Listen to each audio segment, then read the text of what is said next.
한국 인터넷에는 다양한 공포 이야기가 전해져 오며 그중 일부는 현실과 상상의 경계를 흐리게 만들 만큼 생생하고 소름 끼치는 이야기로 가득합니다. 이러한 이야기들은 게시판이나 블로그, 소셜미디어 등을 통해 널리 공유되며 독자들의 상상력을 자극하고 있습니다. 이렇게 한 편의 길고 소름 끼치는 공포썰을 소개합니다. 그 이야기는 한 늦가을의 밤, 찬바람이 살에 닿아 스며드는 느낌이 들던 어느 날 시작됩니다.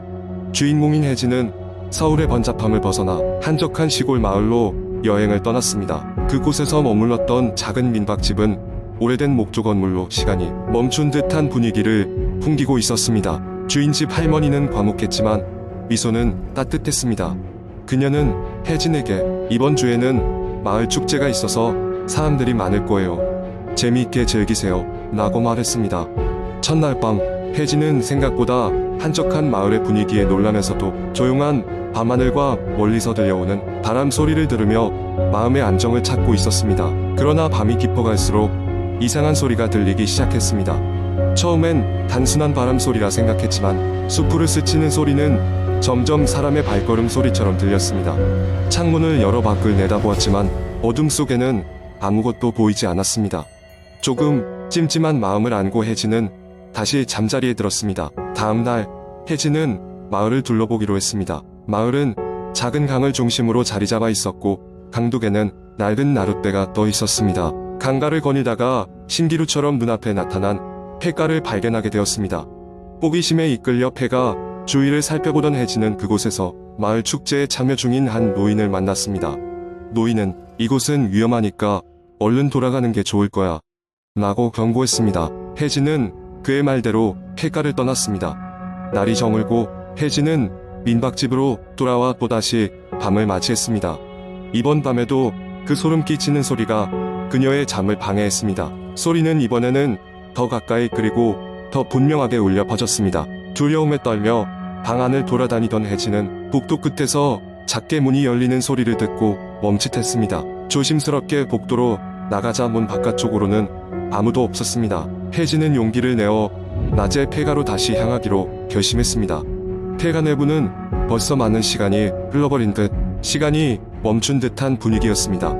이리저리 쌓인 먼지와 거미줄이 그녀의 발길을 막았습니다. 그녀는 예기치 않은 느낌에 사로잡혀 문득 뒤를 돌아보았습니다. 문간에는 그 밤에 소리를 낸 누군가가 서 있었습니다. 그 모습은 할머니 민박집 주인과 비슷했지만 얼굴은 그림자에 가려져 있었습니다. 반사적으로 물러서던 혜진은 무언가에 걸려 넘어졌고 정신을 잃고 말았습니다. 얼마나 시간이 흘렀을까? 정신을 차렸을 때 혜진은 마을 사람들과 함께 축제 한가운데에 있었습니다. 사람들은 모두 즐겁게 웃고 있었지만 그 웃음 뒤에는 뭔가 알 수 없는 불길한 느낌이 스며들어 있었습니다. 할머니 주인이 다가와 빈 곳에서 길을 잃으면 안 돼요 라며 손을 잡아 끌었습니다. 혜진은 마을 오기로 나와 민박집으로 돌아왔습니다. 다음 날 아침 혜진은 민박집을 떠나기 위해 짐을 꾸리던 중 할머니에게 어제의 일을 물었습니다. 할머니는 잠시 말을 아끼다 조용히 말했습니다. 이 마을엔 오래된 전설이 있지. 밤마다 누군가가 나타나 길을 잃은 이방인을 안내한다는 전설 말이야. 그 말과 함께 할머니는 아무 일도 없다는 듯 웃으며 혜진을 배웅했습니다. 혜진은 짐을 챙겨 떠나왔지만 마음 한구석엔 여전히 풀리지 않는 의문이 남아 있었습니다. 그날 밤의 경험이 단순한 꿈이었을까요? 아니면 마을의 전설이 그녀를 감싼 것일까요? 그녀는 여전히 명쾌한 답을 찾지 못한 채 그러나 그곳의 아름다움과 의문을 품고 서울로 돌아왔습니다. 하지만 그 후에도 가끔 창문 너머로 바람 소리가 들려오면 여전히 소름이 돋곤 합니다. 이처럼 한국 인터넷에는 이렇게 다양한 상상력을 자극하는 공포썰들이 널리 퍼져 있으며 독자들은 이러한 이야기들을 통해 색다른 경험을 하곤 합니다. 두 번째 이야기. 서울 외곽의 한 조용한 동네에는 오랜 역사를 지닌 도서관이 하나 있었다. 이 도서관은 1900년대 초반에 지어진 고풍스러운 건물로 근처 주민들 사이에서는 유명한 탐방 장소였다. 낮에는 연구자들과 학생들로 북적였지만 해가 지고 나서는 저절로 발길이 뜸해졌다. 이유는 단 하나, 도서관에 관한 무서운 소문 때문이었다. 이 도서관에는 밤에 서고 나는 곳이 있었다.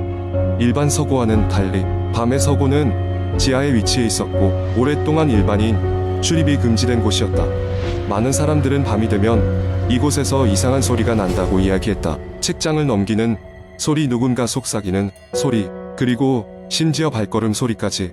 하지만 막상 가보면 아무도 없는 것이었다. 어느 날 대학생인 수지는 도서관에서 과제를 마무리하고 있었다. 시간이 흐르자 어느덧 밤 10시가 되었고 도서관은 문을 닫을 준비를 하고 있었다. 수지는 갑자기 책 한 권을 더 참고하고 싶다는 생각에 책을 찾기 위해 무거운 눈꺼풀을 들어올리며 서고를 향했다. 그때 살짝 열린 밤의 서고 문이 눈에 들어왔다. 호기심과 약간의 두려움이 뒤섞인 마음으로 수지는 그 문을 향해 다가갔다. 한 번만 보고 나가자 하는 마음으로 문을 밀었더니 문은 삐걱거리며 열렸다. 안은 생각보다 더 어두웠고 오직 형광등 불빛이 흐릿하게 비치는 곳이었다. 서고 안쪽으로 들어가자 수지는 문득 이상한 기운을 느꼈다. 책장 사이를 지나며 책을 훑어보는데 한 권의 책이 눈에 띄었다. 다른 책들과는 색이 다른 검붉은 가죽으로 된 책이었다. 책의 제목은 희미하게 달아 있었고 읽히지 않았다. 수지는 그 책을 꺼내 들고 천천히 첫 페이지를 펼쳤다. 그런데 그 순간 갑자기 문이 쾅 닫히며 전등마저 깜박였다. 순간적으로 겁이 난 수지는 책을 급히 내려놓고 문으로 다가갔다. 하지만 문은 열리지 않았다. 수지는 당황하여 문을 세게 두드렸지만 아무런 응답도 없었다. 그때 서고 안에서 흐릿한 속삭임이 들리기 시작했다. 여기에 온 걸 환영해. 수지는 얼어붙었고 속삭임은 점점 더 가까워졌다. 그녀는 손에 든 휴대폰 불빛으로 주위를 비추었지만 아무것도 보이지 않았다. 갑자기 뒤에서 손길이 느껴져 화들짝 뒤를 돌아보았지만 역시 아무도 없었다.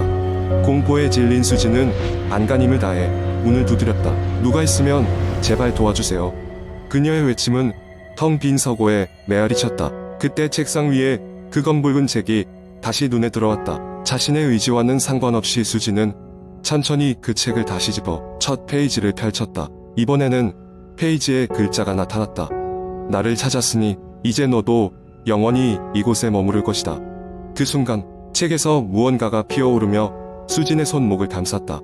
겁에 질린 수지는 손을 뿌리치려 발버둥쳤지만 그럴수록 더 강력하게 그녀를 잡았다. 결국 그녀는 서고 한쪽에 쓰러져 정신을 잃고 말았다. 다음 날 아침 도서관 관리인이 문을 열고 들어왔다. 서고를 점검하던 관리인은 밤새 닫혀있던 밤에 서고문이 열려있는 것을 발견하고 안으로 들어갔다. 그리고 그곳에는 쓰러져 있는 수진이 있었다. 다행히 그녀는 크게 다친 곳 없이 깨어났지만 이후로 서고에서 무슨 일이 있었는지 아무 기억도 나지 않았다. 하지만 그 이후로도 밤에 도서관 근처를 지나가던 사람들이 이상한 속삭임 소리를 들었다고 한다.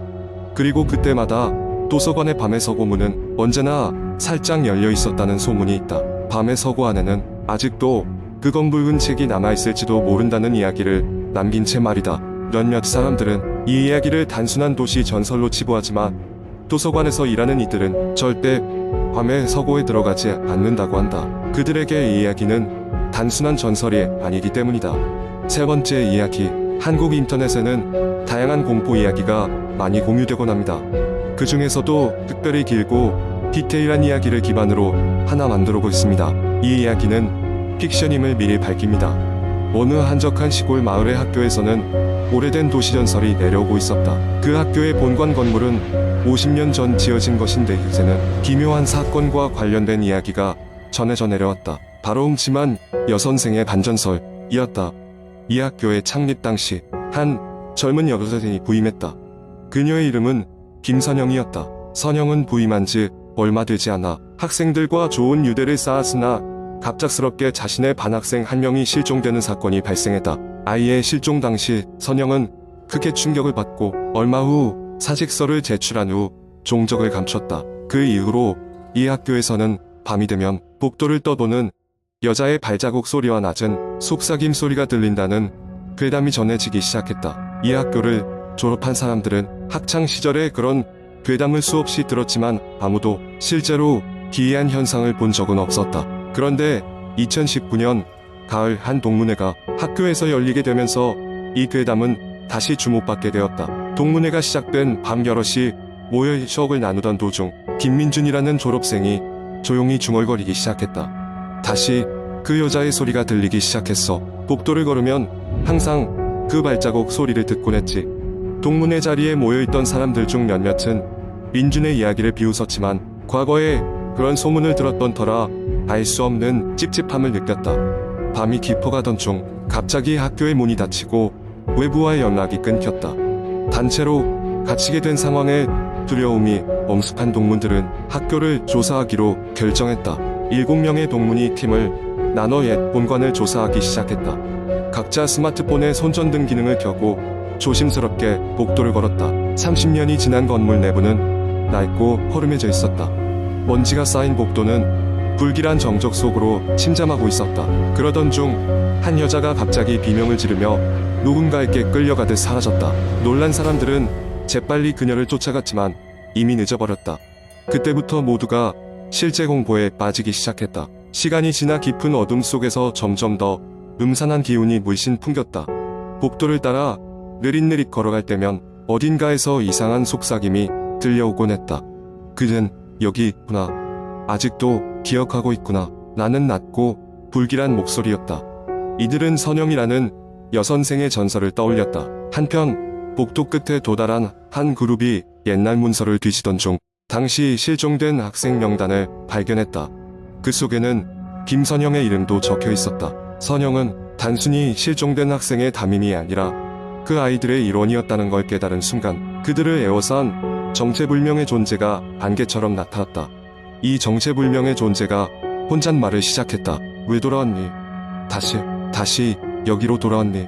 마지막 남은 동문들이 떨리는 목소리로 우린 도망칠 수 없어 라고 말할 때 그 존재는 슬픔에 찬 목소리로 돌아올 필요는 없었어 라고 말했다. 어둠 속에서 그들은 참혹한 역사의 고통을 이해하게 되었고 그 순간 깨어난 듯 모든 것이 멈췄다. 날이 밝고 구조된 동문들은 이곳에서의 경험을 아무도 서술할 수 없었다. 그저 괴담 같은 이야기로 남을 뿐이었다. 그러나 그날 이후 그 학교의 밤은 여전히 음산했으며 그 날의 경험을 공유한 사람들만이 그 공포를 온전히 이해할 수 있었다.